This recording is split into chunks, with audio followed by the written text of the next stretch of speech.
होली का पर्व निकट है, जिसकी शुरुआत फागुन मास में पूर्णिमा की रात्रि को होलिका दहन से होती है।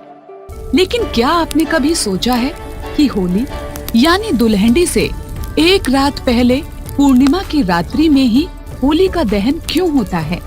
तो आइए इस पावन परंपरा से जुड़ी पौराणिक कथा को विस्तार से सुनते हैं और समझते हैं। एक समय त्रेता युग में दैत्यराज हिरण्यकश्यप ने अपनी कठोर तपस्या से ब्रह्मा जी को प्रसन्न कर लिया और उसके तप से प्रसन्न होकर सृष्टिकर्ता ब्रह्मदेव प्रकट हुए। नेत्र खोलो वत्स, तुम्हारी तपस्या पूर्ण हुई। वर मांगो हिरण्यकश्यप। प्रणाम परमपिता, मुझे ऐसा वरदान दीजिए प्रभु कि ना तो कोई मनुष्य, ना देवता, ना ही पशु मुझे मार सके। ना दिन में, ना रात में, ना भीतर, ना बाहर, ना अस्त्र से, ना शस्त्र से, ना पृथ्वी पर और ना ही आकाश में। जैसा तुमने कहा है ऐसा ही होगा, तथास्तु।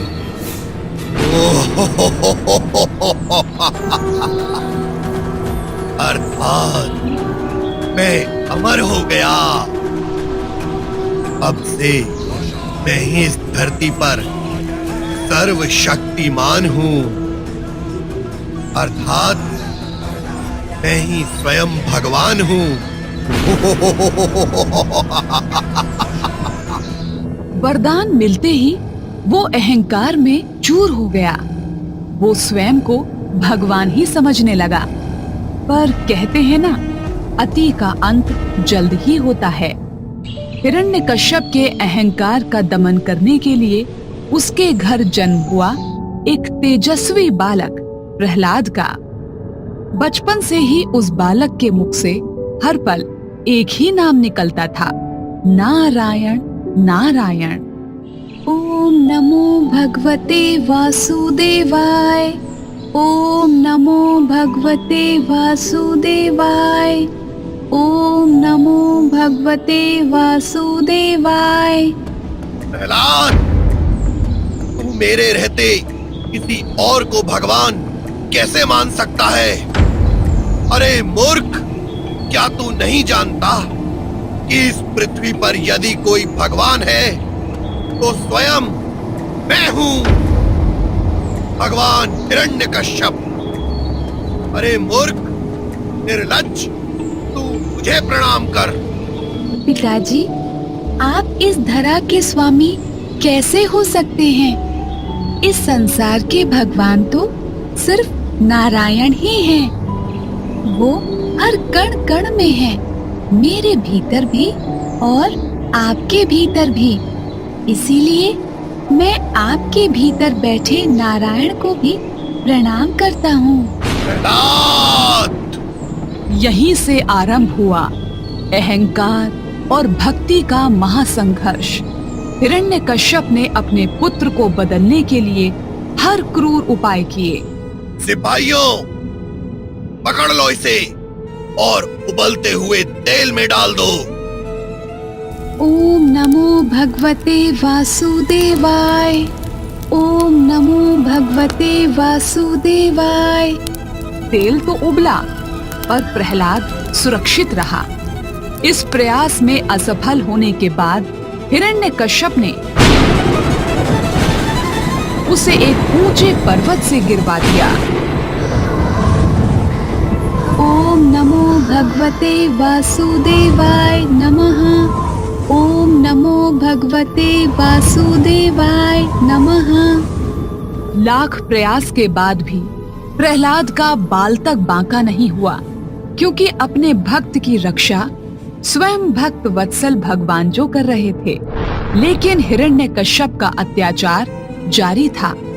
उसने प्रहलाद को भयंकर विषैले सर्पों से डसवाने का भी प्रयास किया। ओम नमो भगवते वासुदेवाय, ओम नमो भगवते वासुदेवाय। डसना तो दूर की बात, सांप प्रहलाद के चरणों को स्पर्श कर लौट गए। हर बार भक्ति की ढाल के आगे आखिरकार मृत्यु फिर हार गई। यह बालक नहीं बदलेगा, मेरे कुल का द्रोही है ये। जब मेरी ही संतान मुझे ब्रह्मांड नायक मानने से इनकार करती है, तो बाकी व्यक्तियों से मैं क्या अपेक्षा करूंगा। बस अब बहुत हुआ, अब और नहीं। अब अंतिम उपाय करना होगा। थक हार कर हिरण्यकश्यप ने अपनी बहन सिंहिका अर्थात होलिका को बुलाया, जिसे अग्नि से न जलने का वरदान प्राप्त था। बहन होलिके, अपने वरदान का प्रयोग करो। जाओ और इस प्रहलाद का अंत कर दो। निश्चिंत रहो भैया, आज या तो प्रहलाद बचेगा या मैं। अब ये संसार होलिका की शक्तियों को भी जान जाएगा। फिर उपलों की एक विशाल चिता सजाई गई। प्रहलाद को होलिका की गोद में बैठाया गया। अग्नि प्रज्वलित की गई। चारों ओर लपटें उठने लगी।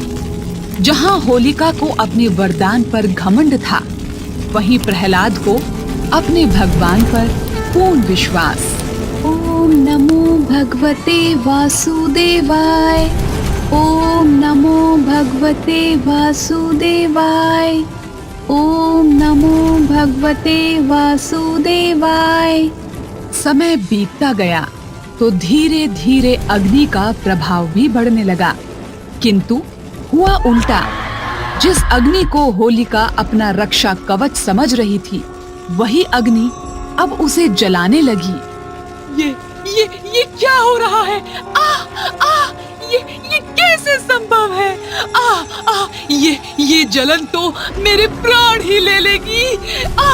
बचाओ बचाओ मुझे भैया, भैया बचाओ, मेरी रक्षा कीजिए भैया, बचाओ मुझे, बचाओ। कुछ ही पलों में होलिका भस्म होकर राख का ढेर बन गई। क्योंकि वरदान का प्रयोग सत्कर्म के लिए किया जाता है, न कि अधर्म के लिए। उसी अग्नि से प्रहलाद ऐसे सुरक्षित बाहर आ गया मानो कुछ हुआ ही नहीं। भक्ति की ऐसी विजय देखकर भक्त प्रहलाद की जय हो का जय घोष चारों ओर गूंजने लगा। यही है होलिका दहन की कहानी का सार, जहां अहंकार जलता है और भक्ति अमर हो जाती है। इस प्रकार की रोचक कहानियों को सुनने के लिए हमारे इस चैनल को लाइक, शेयर और सब्सक्राइब करें। और हाँ, बेल आइकन जरूर दबाएं ताकि रोचक कहानियों का नोटिफिकेशन सबसे पहले आप तक पहुँचे। नमस्कार।